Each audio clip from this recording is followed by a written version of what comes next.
DM साहब को ज्ञापन देने आए थे? जी, मैं डीएम साहब के पास अपनी फरियाद लेकर के आई हूँ कि रोज प्रतिदिन में मुझे मानसिक रूप से टार्चर किया जा रहा है। मेरे परिवार के खिलाफ में षड्यंत्र रचा जा रहा है, मेरे खिलाफ में षड्यंत्र रचा जा रहा है।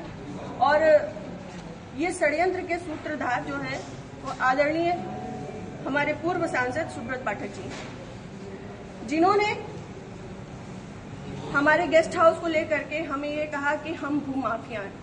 मैं आप सब लोगों को ये बात को अवगत करा देती हूँ कि हमारी जितनी भी जमीनें हैं 35-40 बीघे से ज्यादा जमीन नहीं, और जिसमें हम मेरे खुद के नाम पे सिर्फ 3 बीघे जमीन है, और 3 बीघे जमीन वाली महिला कैसे भूमाफिया हो सकती है? और 35-40 बीघे की जमीन में हम मेरे ससुर साहब, मेरी सासू माँ, मेरे हस्बैंड और मेरे देवर देवरानी 6 लोग आते हैं। इतनी सी जमीन में कैसे लोग भूमाफिया हो जाते हैं? जो ये बड़ा उससे कह रहे हैं कि चपुन्ना के भूमाफिया। और रही बात मेरे गेस्ट हाउस की, राधा रानी गेस्ट हाउस की, तो आज इन्हें ये पर लग रहा है कि वो हमने सरकारी भूमि में बनाया है, अवैध जमीन पे कब्जा किया है। तब क्यों नहीं लग रहा था जब 5 साल से उसी में दावतें खा रहे थे, भारतीय जनता पार्टी की मीटिंगें कर रहे थे, हमारा पैसा खर्च करवा रहे थे, रोज मीटिंगें हो रही थी, तब क्यों नहीं ये आपको लग रहा था? आप पूर्व सांसद के ऊपर एक आरोप लगा रहे हैं। बिल्कुल, आप भी बीजेपी के कार्यकर्ता? मैं बीजेपी की कार्यकर्ता हूं और बीजेपी में ही काम करती हूं शुरू से लेके लास्ट तक, जब तक मेरा जीवन मुझे अलाउ करेगा, जब तक ये कन्नौज के नेता मुझे सहज भारतीय जनता पार्टी में रहने देंगे, तब तक मैं भारतीय जनता पार्टी की ही सदस्य हूँ। पार्टी में आपने इसके उच्च पद पे लोगों से शिकायत की है? मैंने ये इस विषय के बारे में यहाँ से लेके प्रदेश अध्यक्ष तक को सबको सारी बातें पता है, और आज से नहीं पता है, ये पिछले 2 सालों से पता है।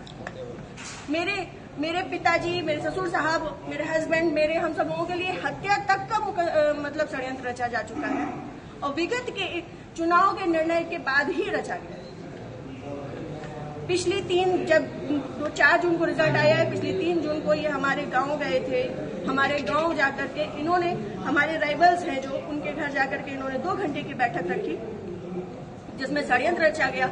और उसके बाद ही उसी दिन इनके एक प्रमुख कार्यकर्ता कहिए, चमचे कहिए, कुछ भी कहिए, वो जीतू त्रिपाठी, उन्होंने मेरे ससुर साहब को फोन किया, जिसकी मैं रिकॉर्डिंग आप सबको भेजूंगी और चाहूंगी कि मीडिया में आप चलाएं। उन्होंने मेरे ससुर साहब को धमकी दी कि अगर चपुन्ना चुनाव नहीं जीता तो आपको 4 तारीख के बाद देख लिया जाएगा। उसके बाद से ये सारा षड्यंत्र रचा गया। क्या चुनाव हरवाने में आपका भी श्रेय जाता है? मैं भारतीय जनता पार्टी तरीके से वो आरोप लगा रहे हैं, क्या वो कुछ भी कहे? वो तो ये भी कह रहे हैं कि भाई नेहा त्रिपाठी ने 20 लाख रुपए ले लिए थे सपा से। वो तो उनका मुंह है, कुछ भी कह सकते हैं। पर मैं भारतीय जनता पार्टी की कार्यकर्ता हूं, और सभी लोग सोशल मीडिया जानते हैं, चलाते हैं, सभी लोग मेरी आईडी में देख सकते हैं कि मैंने किस तरीके से काम किया है। मैं सुब्रत पाठक के लिए काम नहीं करती, मैं भारतीय जनता पार्टी के लिए काम करती हूँ।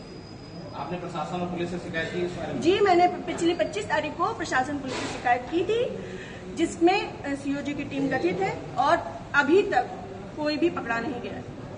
क्या मानती है पुलिस, प्रशासन और पुलिस दोनों लापरवाही कर रहे हैं? संभवतः हो सकता है, क्योंकि जिस हिसाब से अब दिन बीतते जा रहे हैं तो मेरा भी सब्र का पैमाना टूटता जा रहा है, और मुझे, मेरे परिवार को बहुत ज्यादा खतरा है इन लोगों से जो हमारे दुश्मन हैं।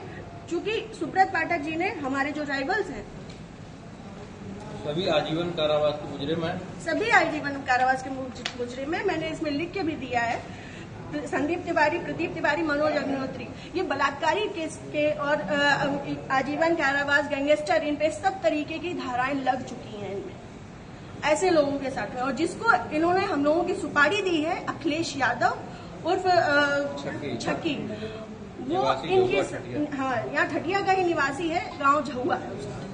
वो इन लोगों के साथ में, सुब्रत पाठक के साथ में भी जेल में रहा है, और इन लोगों के साथ में भी जेल में रहा है, और अभी फरार है।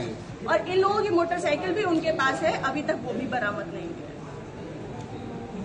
ये लोग सिर्फ मेरा मानसिक, शारीरिक और चारित्रिक शोषण करते आ रहे हैं 2 साल से। मैं 3 साल से मैं बहुत ज्यादा परेशान हो चुकी हूँ। अब ये चीजें नहीं होंगी। आज आपने जिलाधिकारी से बातचीत की, क्या उन्होंने आश्वासन दिया? उन्होंने मुझे पूर्ण आश्वासन दिया है कि इस पे निष्पक्ष जांच होगी, क्योंकि हमारे पास रिकॉर्ड्स भी हैं, हमारे पास सबूत भी हैं और बहुत सारी चीजों के सबूत हैं।